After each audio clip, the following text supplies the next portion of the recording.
Jadi manusia yang terkurung di dalam penjara dunia, hatinya selalu dibayang-bayangi oleh cahaya api setan. Setan membawa kepadanya khayalan-khayalan yang dapat membentuk sangkaan.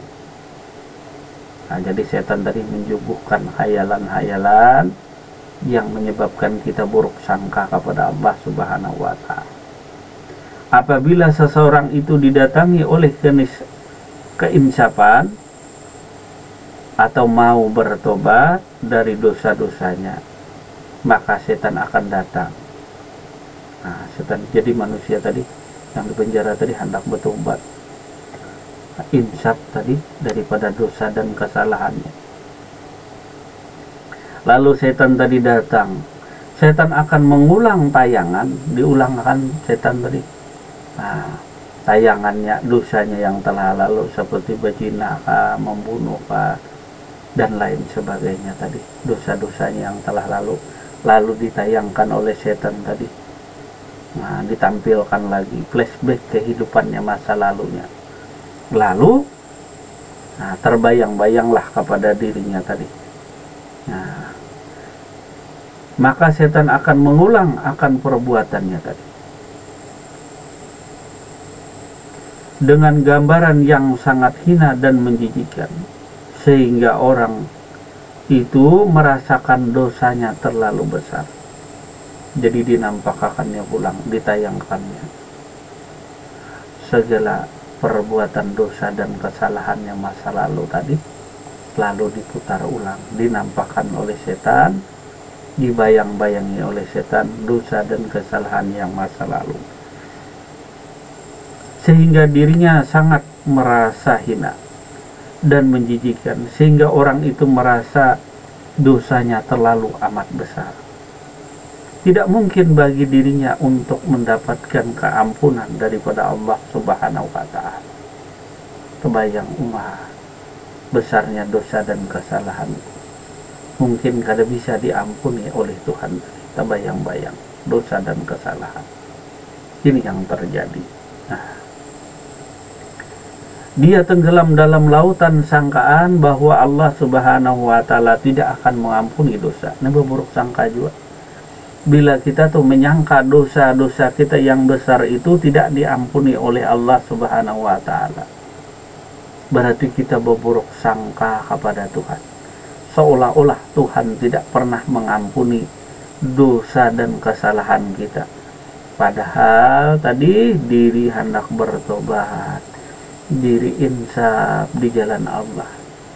Cuma kita kada yakin percaya bahwa Tuhan tadi tidak mengampuni dosa dan kesalahan kita, karena kita menganggap dosa kesalahan kita tadi terlalu amat besar. Seterusnya timbul sangkaan bahwa Allah seterusnya timbul sangkaan bahwa tidak ada faedah lagi bagi dirinya untuk melakukan kebaikan,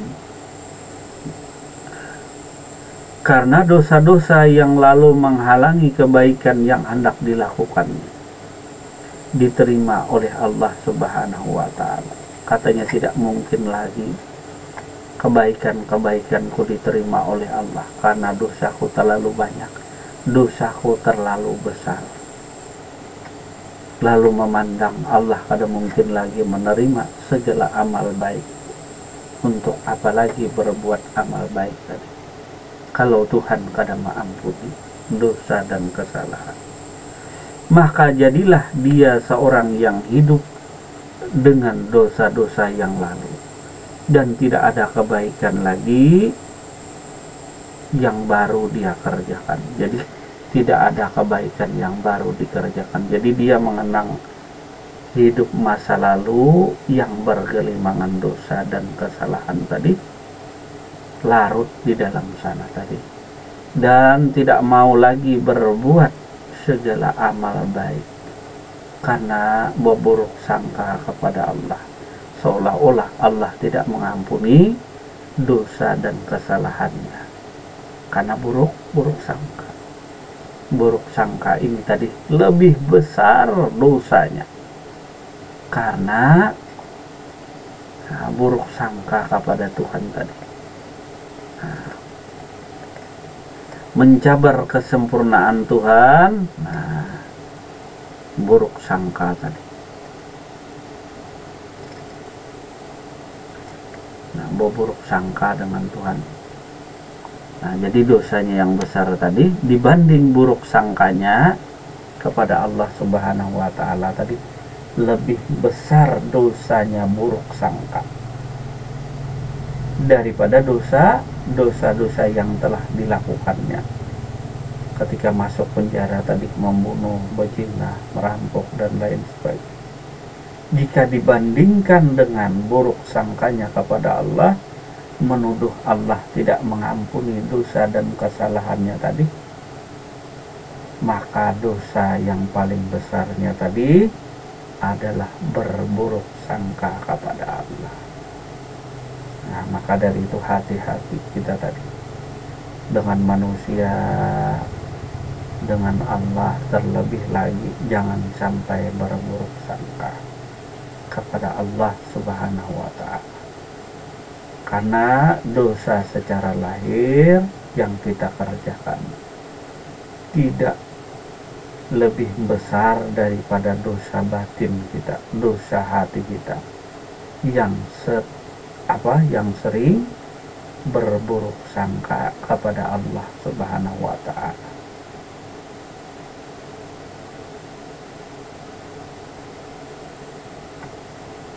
Jadi mestinya hikmahnya tadi, jadi tugu sangkaan buruk terhadap Allah Subhanahu wa Ta'ala yang dibina, yang dipelihara, yang dirawat oleh setan tadi, mestinya harus kita robohkan, harus dirobohkan tadi buruk sangka yang ada pada hati kita tuh.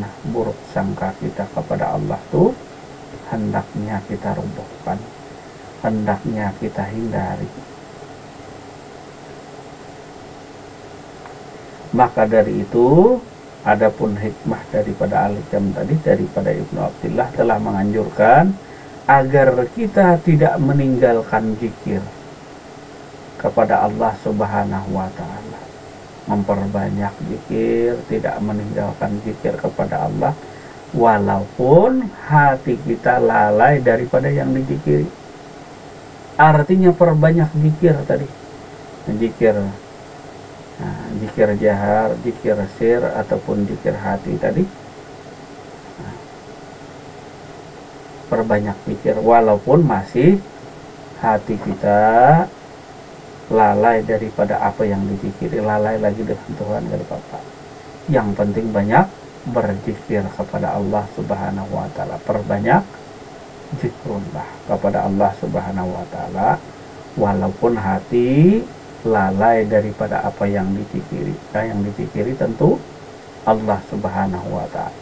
Abdalu zikri fa'alam annahu, seabdal-abdalnya zikir adalah mengingat aku kepada Allah. Apa itu? La ilaha illallah, tiada Tuhan melainkan hanya Allah, hanya Allah saja.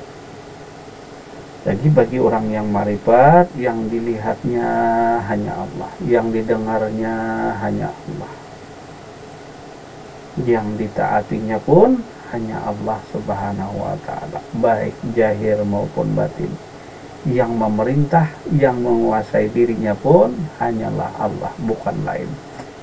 Jadi jangan sampai diri kita dikuasai setan. Apa diri kita tadi? Hati tadi. Hati itu ya sebagai perdana menteri. Jangan sampai hati kita dikuasai setan. Setan tadi ya bertahan di diri kita karena makanannya banyak. Maka buang makanannya tadi. Apa itu? Ujub, riya, sum'ah, takabur dan lain sebagainya. Maka dari itu tegakkanlah tauhid kepada diri tadi. Berdirilah di atas tauhidnya Allah, keesaan Allah Subhanahu wa Ta'ala. Perbanyaklah kita bermusyahadah kepada Allah Subhanahu wa Ta'ala supaya sampai kepada Allah tadi. Kalau sudah sampai kepada Allah, berjumpa Allah, maka dosa yang kecil pun kita akan melihat tadi. Dosa yang paling kecil pun kita melihat seperti berburuk sangka dengan Allah. Maka zikir yang dilakukan secara paksa itu akan melebur dengan sangkaan buruk terhadap Allah. Nah, jadi zikir yang dilakukan secara terpaksa itu akan melebur sangkaan buruk terhadap Allah. Perbanyak zikir tadi, walaupun kita masih lalai kepada yang dizikiri, namun jangan tinggalkan zikir, perbanyak zikir kepada Allah. Maka zikir itu akan melebur sangkaan buruk kepada Allah. Sedikit demi sedikit lalu muncul sangkaan baik kepada Allah. Karena belum bisa mengenal Allah tadi, lewat zikir ya dulu, berzikir, perbanyak zikir. Nah, kalau sudah mengenal Allah, lalu bersama Allah aja, hidup mati bersama Allah, senang sedih bersama Allah. Nah, jadi gembira, senang sedih bersama Allah. Namun kita masih lalai dengan Allah, belum bisa berjumpa Allah, lalu perbanyaklah dengan zikir tadi. Karena zikir tadi melebur sangkaan buruk terhadap Allah Subhanahu wa Ta'ala, sehingga sedikit demi sedikit muncul sangkaan baik. Rohani yang seterusnya meningkat ke derajat yang lebih tinggi, di mana tidak ada lagi sangkaan terhadap Allah Subhanahu wa Ta'ala. Jadi derajat kerohanian itu terus meningkat sampai ke derajat yang paling tinggi tadi, sampai hilang sangkaan kita sangka buruk kita kepada Allah Subhanahu wa Ta'ala. Tetapi hati mengenal Allah Subhanahu wa Ta'ala dengan sebenarnya kenal, dapatlah dia melihat bahwa niat datangnya dan iradat dari Allah Subhanahu wa Ta'ala. Jadi hati tadi dapat melihat bahwa niat datangnya daripada iradat Allah. Tidak ada sesuatu pun kehendak kecuali apa yang bergantung kepada iradat Allah. Karena kehendak Allah. Nyawa berdiri tadi karena Allah. Nak minum karena Allah. Karena iradat nih mama. Nak minum nih siapa yang berkehendak? Nah, tentu yang dipandang oleh hati tadi karena iradat Allah, karena kuasa Allah. Jadi kita berdiri, berjalan itu karena iradat Allah, bukan yang lain. Jadi ketika kita beribadah, kita pandang tadi ibadah tadi karena iradat, kehendak daripada Allah, lalu kita bisa sholat, bisa sembahyang, bisa puasa, bisa berzakat.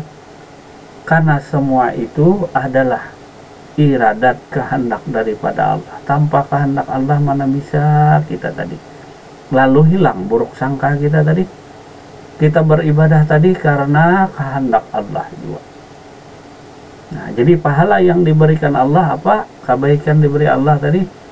Di antaranya dapatnya kita melakukan amal ibadah, sholat, puasa, berzikir dan lain sebagainya, itu kebaikan daripada Allah.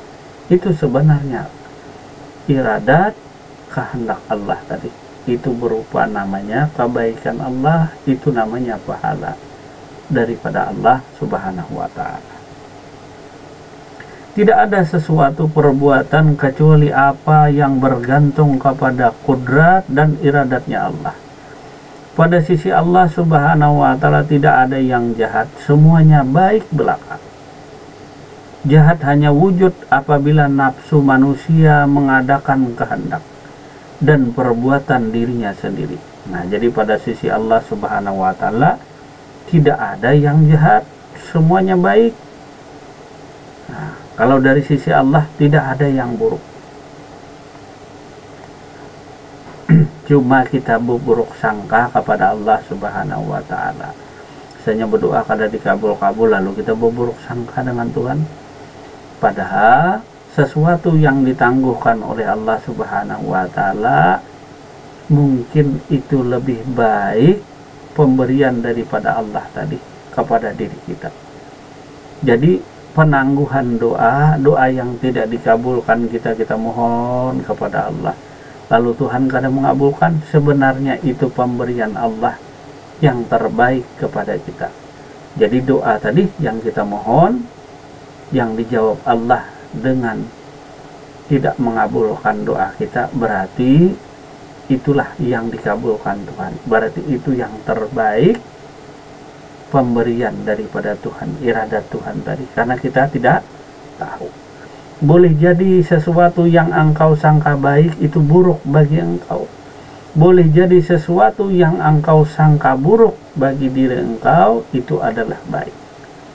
Maka janganlah sampai kita berburuk sangka kepada Allah Subhanahu wa Ta'ala. Setiap waktu, setiap saat jangan berburuk sangka dengan Allah. Kalau kita tak bawa mati berburuk sangka dengan Tuhan, jangan sampai berburuk sangka kepada Allah Subhanahu wa Ta'ala. Pada sisi Allah Subhanahu wa Ta'ala tidak ada yang jahat, semuanya baik belaka. Jahat hanya wujud apabila nafsu manusia mengadakan kehendak. Yang jahat itu kita punya kehendak, yang jahat itu kita punya kuasa, yang jahat itu kita punya iradat, merasa diri kuasa, merasa diri berkehendak, itu sebenarnya jahat dengan Tuhan. Itu sebenarnya menjalimi diri dan menjalimi Tuhan. Tuh macam orang perampok tuh macam itu. Macam orang tak tahu terima kasih dengan Tuhan macam itu. Dititipi harta diakui miliknya, padahal itu cuma titipan daripada Allah Subhanahu wa Ta'ala. Titipan Allah berupa kuasa, berupa kehendak di dalam menjalankan ibadah tuh hanya titipan daripada Allah. Jangan berburuk sangka dengan Tuhan. Jangan sampai kita mengambil hak Tuhan. Hak manusia aja diambil, marah. Kalau kada percayalah hak manusia diambil, coba aja diambil tanah banyunya, kebunnya, rumahnya, istrinya diambil, misalnya siapa kada marah? Nah, tuh kibas saya kada marah, dipotong lehernya kada marah. Nah, jadi mengambil hak daripada manusia suatu kejaliman, apalagi mengambil hak-hak daripada Allah. Maka kita belajar sifat 20 yang kuasa itu Allah, iradat itu sifat Allah berkehendak.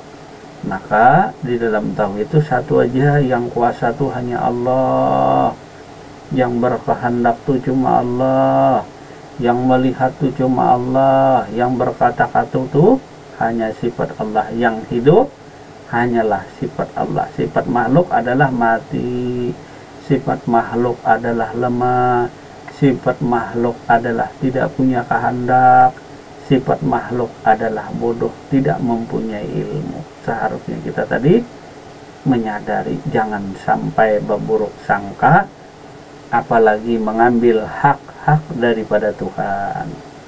Berburuk sangka dosa besar, apalagi mengambil hak-hak daripada Tuhan tadi.